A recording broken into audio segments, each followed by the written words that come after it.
44 pounds of molten empire.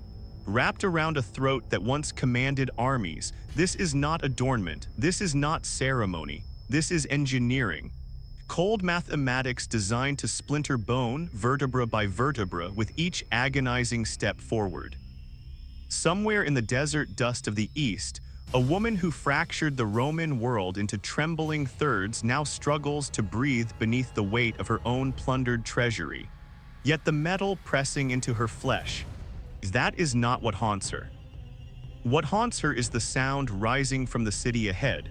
A million Roman voices, hungry, howling, demanding the spectacle of a warrior reduced to livestock. You are about to witness the triumph. You are about to descend into Rome's perfected hell. To comprehend how a sovereign drowns in humiliation, you must first grasp the error. Zenobia of Palmyra made the unforgivable wager of her age. She mistook Rome's weakness for its death, and the evidence seemed undeniable. Plague swept through the legions like wildfire through papyrus. Barbarian warbands tore at the frontiers. Emperors rose and fell with the seasons, disposable as autumn leaves. Zenobia studied the crumbling borders, saw the vacuum, and she seized Egypt. She strangled Rome's grain artery. She crowned herself Augusta, Empress of the East. For a fleeting moment, it was brilliance incarnate, until a soldier without political ambition took the purple. Aurelian, not a statesman, a methodical executioner draped in imperial silk. He marched his legions across the Bosporus, left scorched earth in his wake, drove the Palmyran forces back until their own city walls became a prison. The siege ground on. Starvation became a slow noose tightening around every defender's neck. But Zenobia, she still held one final card. Escape. The night swallows the desert whole. Cold air bites exposed skin, but terror runs hotter than any chill. Zenobia flees toward the Euphrates, her pulse hammering against her ribs. No gilded chariots accompany her now. Only camels bred for speed, only the mathematics of desperation. The Persian frontier lies across a ribbon of black water. If she reaches it, armies can be rebuilt. If she reaches it, the war bleeds onward. But Roman cavalry moves faster than prayer. Aurelian's riders intercept the queen's party at the river's edge, water lapping at their boots. There is no cinematic duel, no poetry, only violence, blunt and immediate. Legionaries with hands calloused from digging graves and slaughtering Germanic tribes. They seize the most formidable woman in the known world and hurl her into the mud. Royalty dissolves the instant a face meets earth. Here unfolds the question that will define everything. History whispers that captured commanders choose the blade. They drive iron into their own hearts rather than endure what Rome reserves for the conquered. It is the dignified exit, the only exit that preserves what remains of honor. But Zenobia, and she does not take it. Why? Cowardice.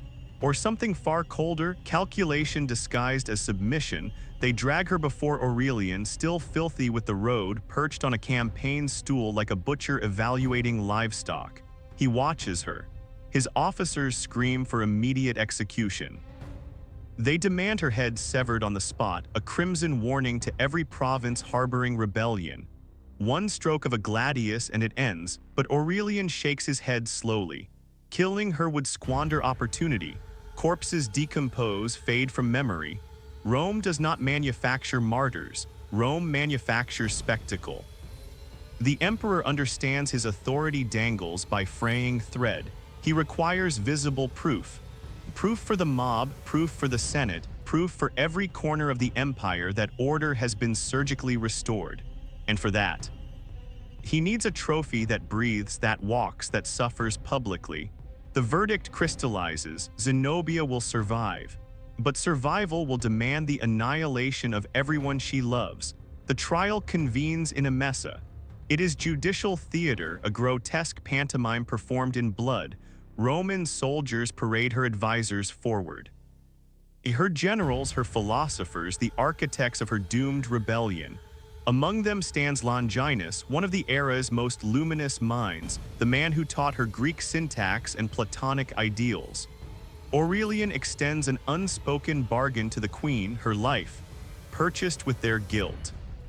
And Zenobia, the warrior queen who shattered legions, she points at her companions. She claims she was deceived, manipulated by ambitious men who led her astray. It is betrayal in its purest form. It is survival stripped naked. The legionaries execute Longinus and the others before her eyes. Arterial spray stains her sandals. She does not flinch. She cannot afford weakness. She cannot afford compassion. Now her legal identity shifts. She is no longer human under Roman law. She is plunder. Inventoried alongside bronze statues, sacks of grain, captured livestock. The journey to Rome begins. Thousands of kilometers unfold ahead. This is not diplomatic transport. This is a traveling exhibition of imperial dominance. At every garrison, every provincial city, they drag her into the forum and display her like carnival attraction. Look, the centurions announce, here is the woman foolish enough to challenge us. The crowd spit, they hurl stones, they hurl obscenities. Town by town, the legend of the great Eastern queen crumbles. Humiliation by calculated humiliation, but this is merely rehearsal.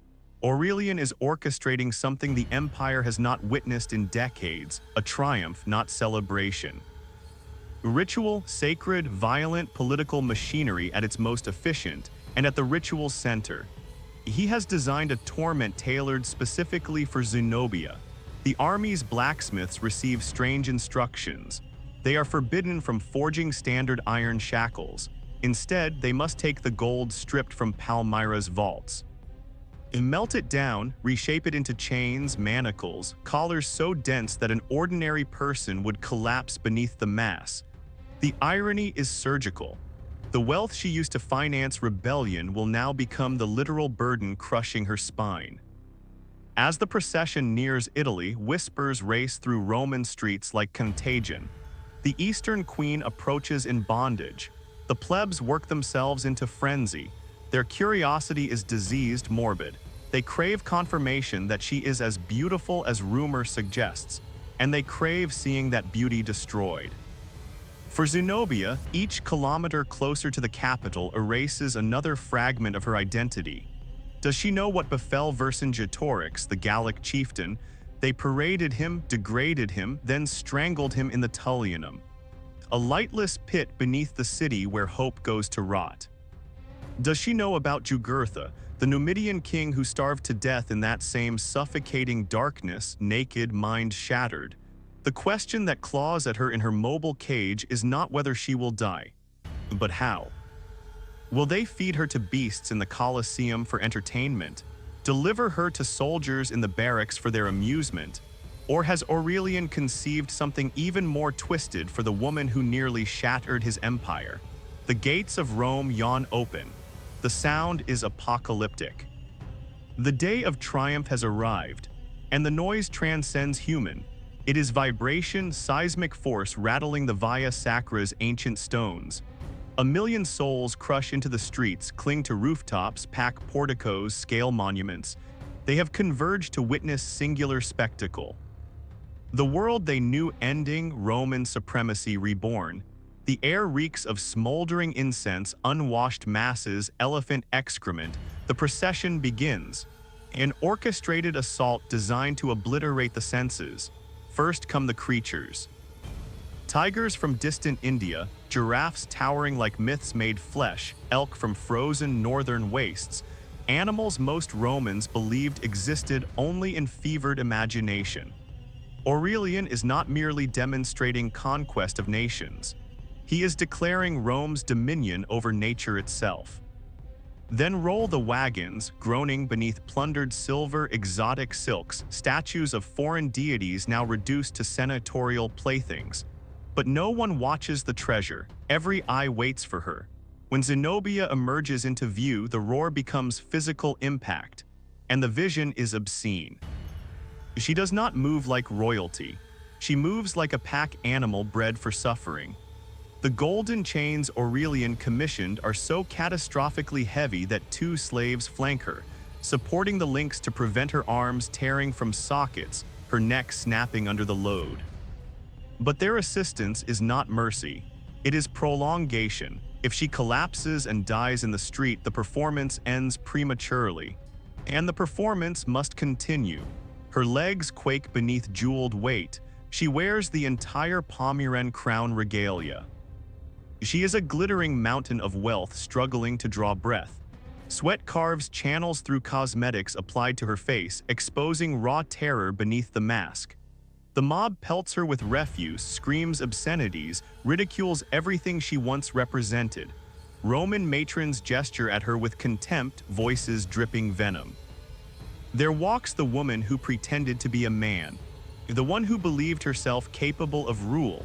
Beside her stumbles Tetricus, clad in Gallic trousers, garments Romans consider barbaric and absurd. He seized control of the western provinces, styled himself emperor. Now he too is livestock, two rivals who controlled half the known world, reduced to exhibition cattle on a single afternoon. What thoughts spiral through Zenobia's mind as her sandals touch Roman dust? She understands each step draws her nearer to the Forum. And the Forum is where journeys terminate. At the route's end looms the Temple of Capitoline Jupiter. Tradition is rigid, liturgical in precision. The victorious general ascends temple steps to sacrifice white bulls before the gods, at that exact moment while the axe descends on bovine necks above. Enemy leaders are strangled below in the Mamertine prison, synchronized blood sacrifice. Vercingetorix perished that way. Simon Bar Giora, the Jewish commander, was hurled from the Tarpeian rock, or strangled while crowds celebrated. Zenobia counts her remaining steps, 1,000 meters, 800, 500. Behind her rides Aurelian in a chariot drawn by 4 stags. Eccentricity only absolute power can afford. He wears purple embroidered with gold thread. His face painted crimson with minium to mirror Jupiter himself. He is divinity incarnate. A slave holds laurel above his head, whispers the traditional reminder into his ear. But today that ancient phrase rings hollow. Today Aurelian wields absolute authority over life and death. The contrast is brutal in its clarity. Aurelian at the summit, Zenobia in the abyss. He embodies order.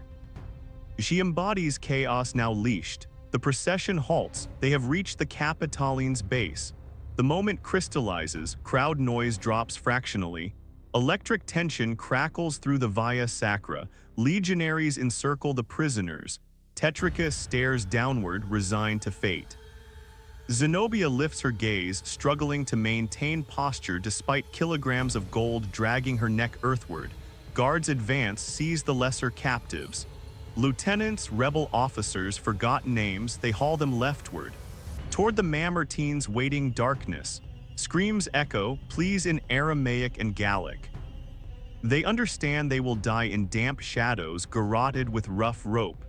A centurion positions himself before Zenobia. His hand rests on his gladius hilt.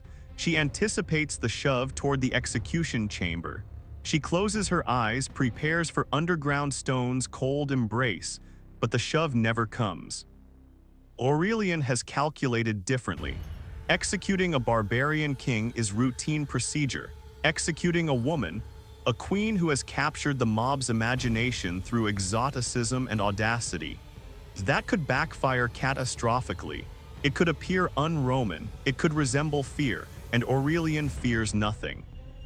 He intends to demonstrate moral superiority, so crushing that death would seem merciful by comparison.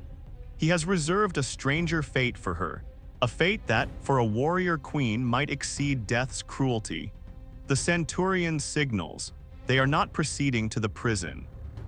The procession continues, but she is separated from the condemned. The crowd murmurs confusion. Where is the blood they were promised? Where is the corpse? The emperor ascends to the temple. Bulls are sacrificed. Smoke climbs toward heaven. Victory is absolute. But while Rome drowns itself in complimentary wine, celebrating the world's restoration, Zenobia is escorted to a villa beyond the city limits. In Tibur, near Hadrian's former estate, they remove the golden chains. Physical relief arrives instantly, but psychological weight doubles. They dress her in Roman matron's garments, assign her servants, inform her she is free within the property's boundaries. Aurelian has not pardoned her through kindness. He has transformed her into a Roman housewife, the great rebel, the new Cleopatra. Condemned to spend her remaining years organizing domestic dinners, weaving wool, aging into anonymous obscurity while the empire she attempted to destroy continues rotating without her. But Rome's catalogue of cruelty toward queens does not conclude with Zenobia. She received mercy, of a sort. Decades earlier, another royal family was denied even domestic exiles cold comfort. When Rome captures royalty, terror wears many masks. And sometimes humiliation transcends confinement, becoming the most vile public violation imaginable. To understand how deep the abyss truly descends, we must examine what happened to the Iceni tribe's royal bloodline.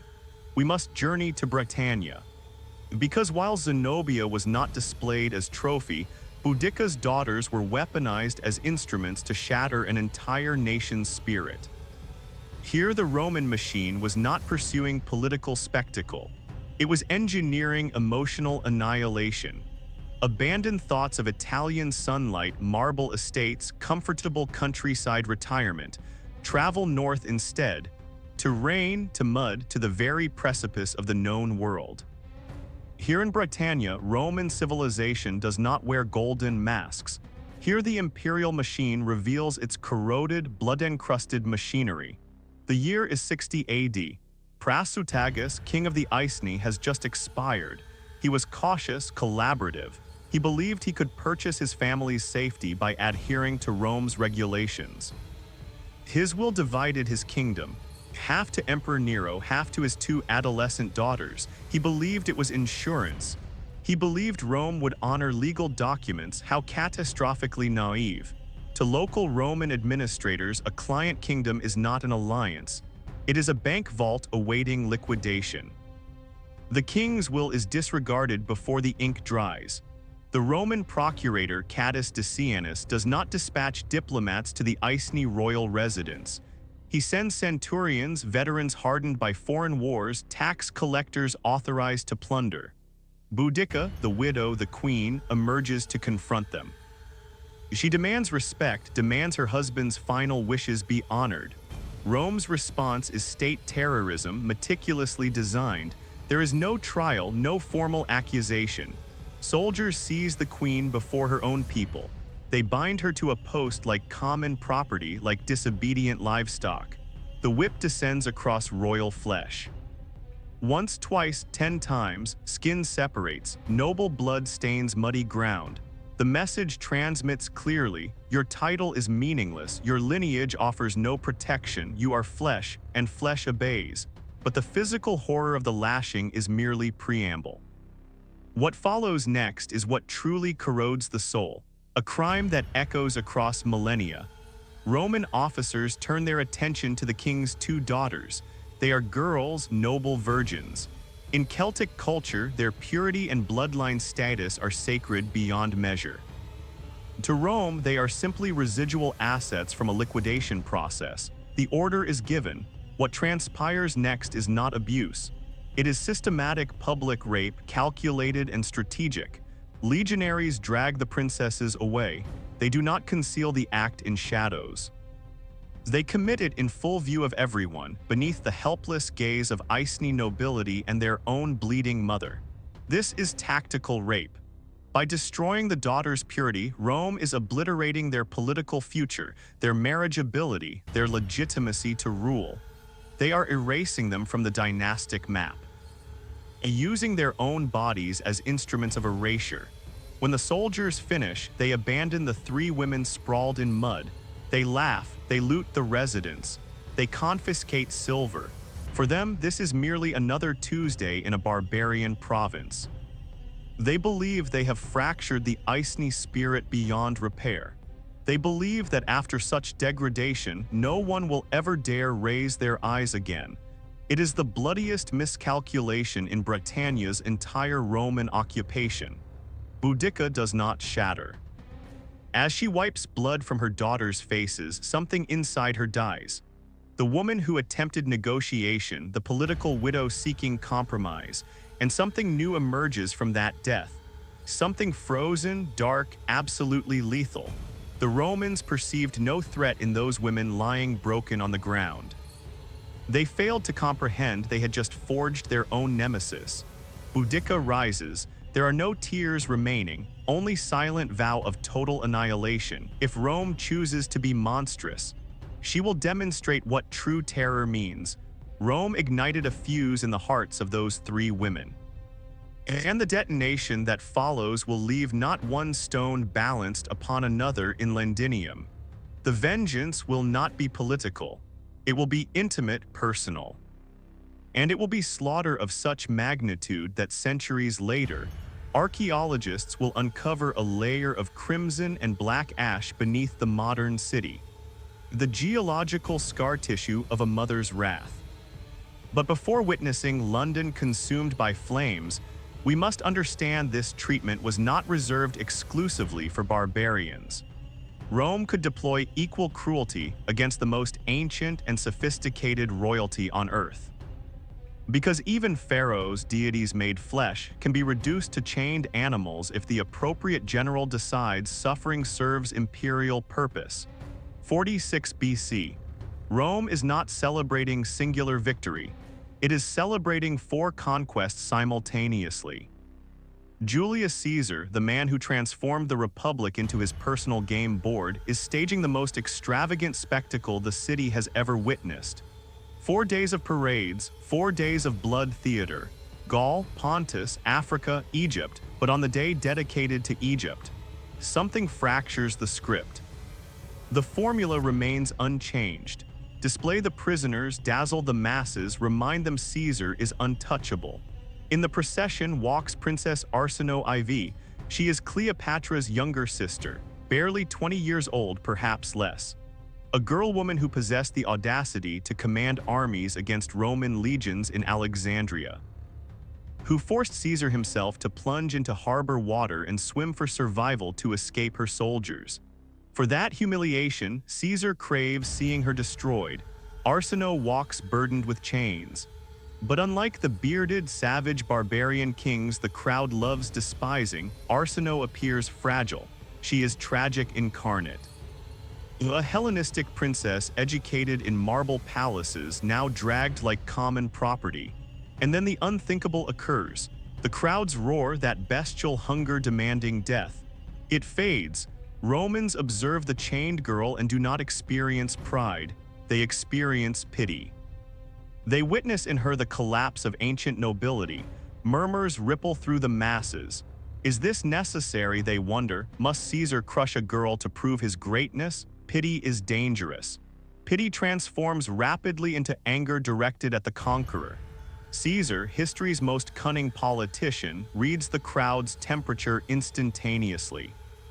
He recognizes he has crossed an invisible boundary. If he executes her at parade's conclusion, as tradition dictates, the crowd could turn hostile. The triumph could erupt into riot. So in an act of calculated mercy, Caesar spares her existence. She is not strangled in the Tullianum, she is exiled. She is dispatched to the Temple of Artemis in Ephesus, in what is now Turkey, a sacred sanctuary where theoretically no hand can reach her. Arsinoe draws breath. She believes she has survived the Roman apparatus.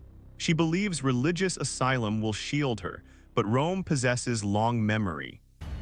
And her sister Cleopatra's memory is even longer. Years pass. Caesar dies beneath 23 knife wounds. The world rotates onward. Mark Antony seizes control of the East, falls under Cleopatra's political and personal enchantment. And one evening, amid pillow whispers and strategic planning, Cleopatra makes a simple request. She wants her sister's head. Arsinoe is a loose thread, a living reminder of rival claim to the Ptolemaic throne. Cleopatra comprehends that bloodlines equal power. And as long as her sister draws breath within a temple, she remains a potential banner for rebellion. Mark Antony, eager to satisfy his queen and consolidate alliance, issues the order. The sanctity of the temple, the very religious asylum that rescued Arsinoe from the triumph. It means nothing. Roman soldiers, or more likely Cleopatra's agents, penetrate the sacred precinct of Artemis. They locate Arsinoe. And perhaps praying, perhaps believing herself finally secure after years in exile. There is no ceremony, no final audience. In the shadow of one of the 7 wonders of the world, they cut her down. The princess who walked in Caesar's triumph, object of the Roman mob's fleeting pity, is murdered by the identical political machine that once granted her mercy. Her death is quiet footnote. A crime committed in holy space, distant from the roaring crowds of the Via Sacra. It proves Roman vengeance could be patient, and that captive royalty's fates were ultimately dictated by cold utility, whether as public spectacle, docile housewife, or discreetly eliminated threat. Thus the spectrum of Roman cruelty achieved completion. From the grotesque golden theater inflicted upon Zenobia to the intimate soul-murdering violence upon Boudicca's family in mud, to the cold sacrilegious assassination of Arsinoe in a place meant for gods. Each method was calibrated for specific purpose. To fracture a rebel's spirit, to annihilate a people's will, or to resolve a political puzzle. For these queens and princesses, defeat by Rome was not conclusion, but transformation. They ceased being sovereigns and became instruments, props in triumph, sparks igniting rebellion, pawns in a sister's gambit. Their stories are not footnotes in chronicles of Roman emperors and generals. They are the dark mirror held before the empire's glory, reflecting the precise, calculated price of defiance in a world where power was the singular true God and mercy was merely its most cunning disguise. If this story moved something inside you, if it made you think about power differently, share it with someone who needs to understand that history's darkness still has lessons for us today.